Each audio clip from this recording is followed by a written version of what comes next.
Donnie Pangilinan, inannounce na ang kanyang bagong pagbibidahan. Kasama niya rito si Kyle Echari at pinamagatang Roja. Ito ay isang action drama series. Napakaraming blessing ng dalawa ngayon. Kaya ngayong 2025 ay mukhang solo project talaga ang dalawa.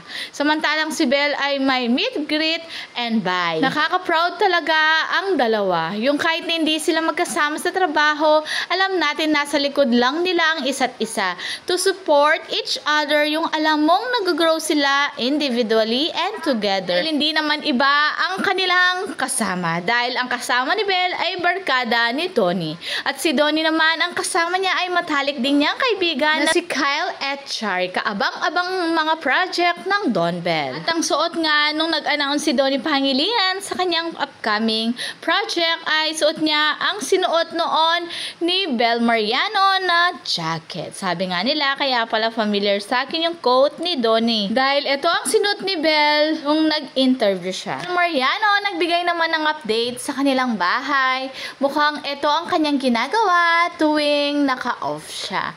At samantala ngayon ay nasa set siya para sa kanyang movie. Bago sila mag-out of town ni Donnie Pangilinan ay puspusan ang kanilang training at taping. Ganyan talaga kapag blessed na blessed ka, wala ka ng time, hindi magtrabaho ng magtrabaho.